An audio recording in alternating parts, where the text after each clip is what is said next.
පිරිමි කෙනා ලිංගික ක්‍රියාවලිය පටන් ගන්නෙ මොකෙන්ද? මේ අවයවයක් එහෙම කියන්න එපා. හරි බයයි උඹලගෙන් දෙයක් අහන්න. ලිංගික ක්‍රියාවලිය පටන් ගන්නෙ මොකෙන්ද? අනුවේගීද ප්‍රත්‍යානුවේගීද? ප්‍රත්‍යානුවේගයෙන් පටන් ගත්තට ටික ටික මෙයා එනවා මොකේද? අනුවේගී අවස්ථාවට. අවසානය මොනවා මුදාහැරීමද? ශුක්‍රාණු මුදාහැරීම. ඒකයි හරි ඔයාලා මන් දිහා බලන්නවත් එපා. ඒක අපේ කතාවක්. ඒකෙන් පස්සේ ෂණිකව ලිංගේන්ද්‍රිය ප්‍රාණෝද්භව නැතු යන්නේ. ඔළුව වනන්න එපා මාට්ටු වෙනවා. හරි? ඔළුව වනන්නද කෙලින් තියන් ඉන්න ඕන. එකෙක් කියන්න ගියා. ආයෙනම් මට කියන්න. අනුවේගී එකේදී ලිංගේන්ද්‍රිය ප්‍රාණවත් වෙනවද ප්‍රාණෝද්භව අහිමි වෙනවද? අන්න ඒකනේ. තේරුණාද? ඒකයි.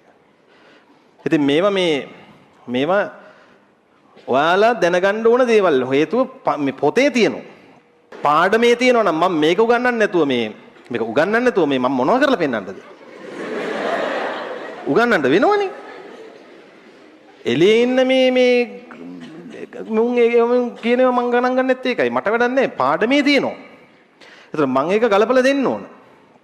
එහෙනම් පිරිමි කෙනාගේ ඇත්තටම ලිංගික ක්‍රියාව පටන් ගත්තේ මොකෙන්ද ළමයි? ප්‍රත්‍යානුවේගී. ඊට පස්සේ ටික යා මොකේද එනවද? අනුවේගී. අන්තිමට නතර වෙන්නේ මොනවද දාලාද? මොනවද දාලාද? ශුක්‍රාණු උදාහරණ. ඒතර යෝනි මාර්ගයේ මොකක් හරි සිද්ධියක් මොකක්ද ඒ බලවේදී? යෝනි මාර්ග සංකෝචන. ඒක වෙන්නේ දරු ප්‍රසූතියේදී. ඒක එතනදි කරන්නේ නැහැ. ශුක්‍රාණු උදාහරණෙන් ඕන්න මෙන්නකොට මේ යෝනි මාර්ගෙත් මේ සංකෝචන වගේ ඒවා එන්නේ. ඒක වෙන්නේ මොන ප්‍රසූතියේදීද? දරු ප්‍රසූතිය. දරු ප්‍රසූතියේදී ගෑනු ළමයෙකුට එන්නේ ඇත්තටම ප්‍රත්‍යානුවේගීද අනුවේගීද? අනුවේගී. ලොකු එනර්ජියක් තියෙන. ඇයි නෝනේ කියලා මිනිහා මෙබුණොත් කරකවලා ගන්න අතට. ඔයාට රිදෙනවද? මර.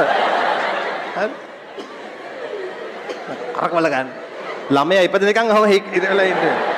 එළියට දාන්නේ නැහැ. තෝ එනවද? තෝ කරපුවා තමයි මේ ඔක්කොම.